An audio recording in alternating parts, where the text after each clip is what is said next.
Hey, it's Carly Meyers, and I am joined by Matt Shultz of Cage the Elephant. Welcome to Canada. Thank you. How's it going? It's going pretty good. Big day, new record, Social Cues, is out today. I have to say, I love it. Words that come to mind: groovy, sad, frustrating. It makes me want to go for a drive and smoke. Nice. That was the goal. Was it? Yeah, to get people to smoke. Does that make sense to you, that No. description? Yeah, for sure. Absolutely. Tell me Yeah. about the writing process. Um well, we write a lot when we're on the road, always sharing ideas, whether it's something we're working on or things that we're listening to, which spur on ideas. And we had quite a bit of material together going into the recording process. And our friends, Portugal the Man, had told us that we should work with John Hill. And so we went in the studio with him and to just kind of do some experimenting and see if we would have chemistry. And it went really well. And so we just continued. Right on. So are you Yeah. guys traveling mostly by bus? I'm just trying to picture you writing. Private jet. No, I'm joking. There's Every lots day. of gold chains. No, You can hear yeah. them clinking in the Yeah, background they're of the under my song. turtleneck, so yeah, we tour mostly by bus. Cool. But yeah, so we went in with John and recorded a song, and our schedules are kind of spread out, which was interesting that this record happened over quite a bit of a time. There were several breaks in between, and gave us time to reflect and think on things and really find each song's personality. Hmm. There's a lot of personality on this record. I think my favorite track, if you don't mind me picking one, I don't mind at all. is Social Cues. Oh, sweet. And I Awesome. think it's because I'm on the radio, and I always get this weird tingle when I hear songs that mention the radio, and eventually they become big radio hits. And there's this Okay. sign in there, or sorry, this line that says, people always say, at least you're on the radio. And I Yeah. picture that being a big hit. Tell me about that song.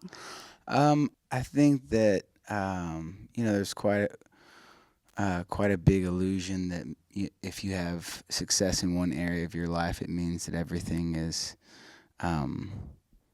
just pitch perfect across the board, and it's not. We all go through times where we experience loss and adversity and those kinds of issues and those kinds of things in life, and you know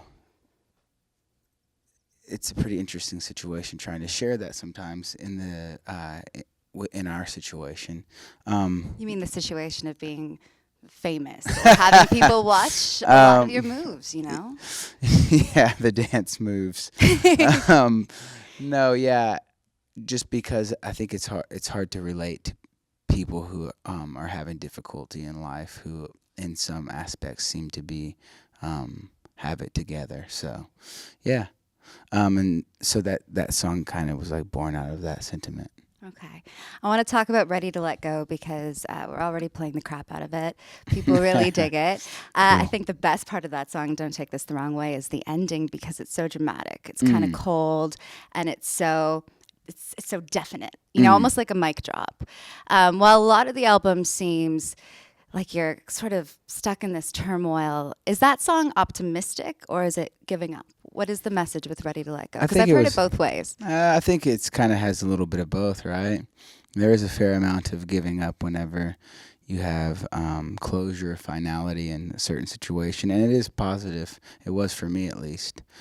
So yeah, I don't know. I think that answers the question, right? So it depends on the day and your mood when you're listening to it, really. No, I think as it was happening, it happens over time and evolves, and may have started out to be a little more of a downcast song, and then found its hopeful voice over time. So By the ending. yeah, for sure. Right on. Let's talk about the video because you directed that video, and I don't like the word weird, but it's very avant-garde. As so many Cage the You can Elephant say it, you videos- can I say say it. weird? Yeah, okay, yeah. it's really weird. Okay. At one point, you've got a couple making out, and there's blood in and around their mouths. So why don't you tell me about the concept? I think that just it's very much about relationships and relationships that are dissolving, about loss, and you know, for whatever reason, and maybe it was because it was around Christmas time that I was conceptualizing it, but I very much was that's where all the blood comes from, you know, there were Santa some crosses Claus. in there. There were some crosses. No, it was just like nativity scenes. I think that maybe my eye was in tune to that. And then the record was kind of about a relationship and feasting on some of the things that were meant to be really wonderful things, and maybe to gorge oneself on those things. In not so positive of a way, but then to have the redemption in the end of it. That was the point, at least. That was the hope. Yeah. Yeah, I got that from the blood cake. yeah, the blood cake. Okay, Night Running. This song features Beck. When did you meet Beck? We had played an event with Beck. We had played an event that he was on the same bill. I believe it was in Vegas, maybe, or L.A. And after we got done performing, they were like, "Mr. Beck would like to meet you." You call him Mr. Beck? I don't know, but it sounds good in the story. So, you know, we're kind of filed down this little hallway into his dressing room. We're all stiff. We're like, "Hi, Mr. Beck." But he's actually a really lovely human being, very personable, and had a great interaction then. And then after we had done that, we were working on that song. We had a chorus. I know this is a long story, but I promise there's a good. Hey man, I'm not going anywhere. Okay, good. Apparently, I'm not either.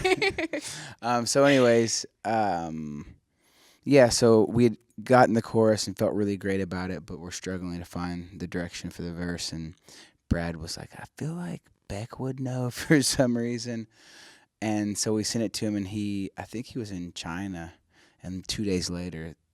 Sent back several options, and they were all really good. So you were like, you should just do this, Beck. Yeah, this is exactly. Mr. Beck's part. Exactly. Well, obviously, he's a big fan of yours because it sparked a tour. Yeah, I don't know about the fan part. But you're friends. You're like, I mean, you've got to have he's a a certain great guy. relationship. Yeah, he's a really sweet person.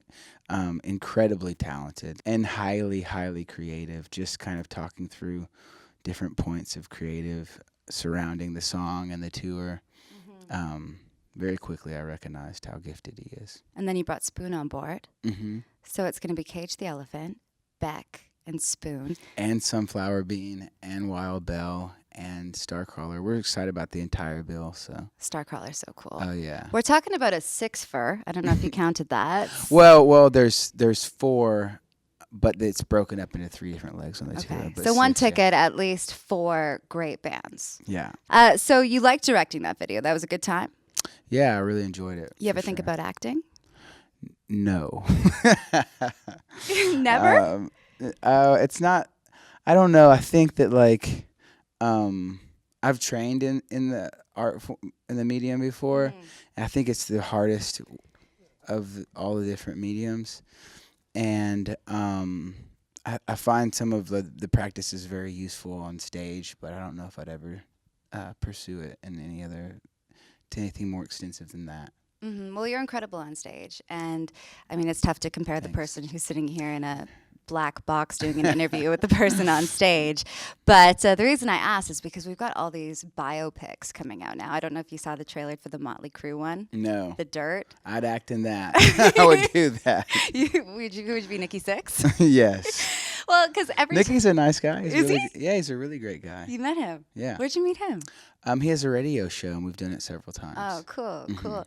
Yeah, so everybody talks about whether or not they would ever do a Nirvana or a Kurt Cobain biopic. And a lot of people would refuse to see that, because that's just something you don't touch. And we had this conversation at Canadian Music Week, and we said, well, who would have to play Kurt Cobain for you to watch that film? And they said, Matt Shultz of Cage the Elephant. That's cool. That's really cool. Those are big shoes. Those are big shoes. Yeah. For sure. But now that you're sitting here and I meet you in person and we're talking about Beck, I'm like, you could also do Beck. Oh, I don't know. Not the first time you've heard that, is it? Maybe. Actually, might be. Oh, really? Well, anyways, dude, thanks for entertaining the idea. And congratulations on the new record. Thank you. Social Cues is out today, and Catch Cage the Elephant on the road this summer.